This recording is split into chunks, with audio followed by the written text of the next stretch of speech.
I've often said that I wished people could realize all their dreams in wealth and fame, and so that they could see that it's not where you're going to find your sense of completion. I believe that I had to become a famous, idea. Yeah. And get all the stuff that people dream about, and accomplish a bunch of things that that look like success in order to give up my attachment to those things. It's been a part of the evolution of ego is to spend your first half of your life acquiring and adding, thinking you can add to yourself, and it looks great. I mean, it looks great when you got a cool car and you got good, nice clothes, and and you've done something that people admire.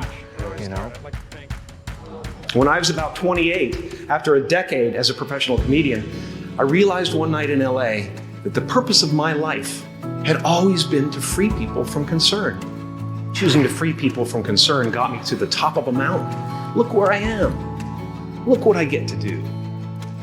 Everywhere I go. I'm going to get emotional because when I tap into this, it really is extraordinary to me.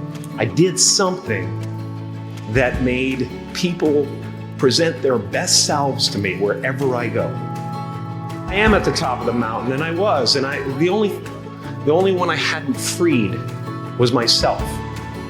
I played the guy that was free from concern so that people who watched me would be free from concern. And that's when my search for identity deepened. I wondered who I'd be without my fame. Who would I be if I said things that people didn't want to hear? You're supposed to say, we're important. You're supposed to say, it's all going to be all right. And you're supposed to say that, whatever you dream can come true. And you're supposed to say all those things. I do believe in manifestation, the power of that kind of stuff, but I don't believe that any of it matters. This mattering is to me a human construct. I used to think Jim Carrey is all that I was. Just a flickering light, a dancing shadow, the great nothing masquerading as something you can name. I don't exist, so they're all characters that I played, including Jim Carrey, including Joel Barish, including any of those things. They're all characters. Jim Carrey was a less intentional character, right? Because I thought I was just building something that people would like, but it was a character. Because ultimately, we're not the avatars we create. We're not the pictures on the film stock. We are the light that shines through. All else is just smoke and mirrors, distracting, but not truly compelling. Everything is divine. There's no thing that isn't divine. Everything is divine, and I'm that, not the body. I'm you guys, and I'm this thing, and I'm this thing, and I'm the cameras, and it doesn't matter to me what's happening on them. Sometimes I still have the groove cut in me that wants my hair to look nice. Right. It's an ancient thing. There's still ego there, but I don't. I'm finding that ultimately the freedom from it is something people are kind of hungry for. Right. They're like, I don't want to be me either. Right. And I go, well, great, because you never have been.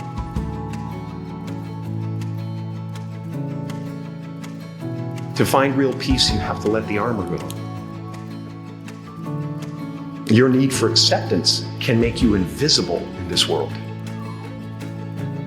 Don't let anything stand in the way of the light that shines through this form. Risk being seen in all of your glory.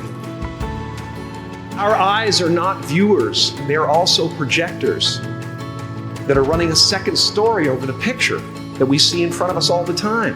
Fear is writing that script, and the working title is, I'll Never Be Enough.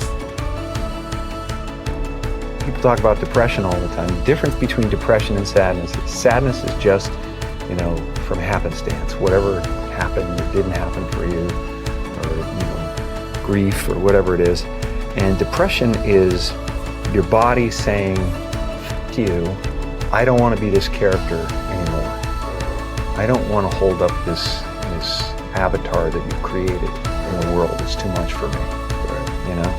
And so a friend of mine who's a spiritual teacher has a really good take. His name is Jeff Foster, and his take on it is that you should think of the word depressed as deep rest.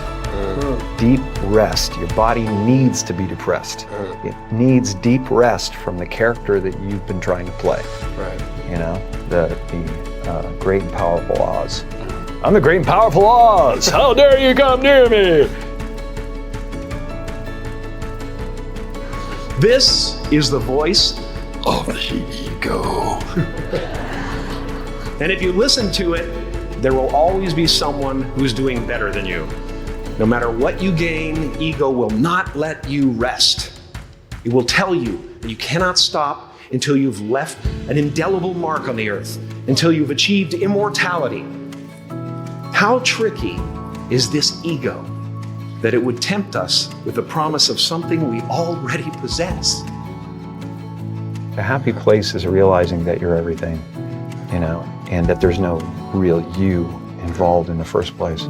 You know, the only thing that separates you from an African American or an African Canadian is an idea, you know, and the weather, you know, and the adaptation to the climate, and whatever it is. I don't believe in any of it, and so the feeling of wholeness is a different feeling than meanness. I believe that peace lies beyond personality, beyond invention of the sky. You can spend your whole life imagining ghosts, worrying about the pathway to the future, but all there will ever be is what's happening here, and the decisions we make in this moment, which are based in either love or fear. So many of us choose our path out of fear disguised as practicality.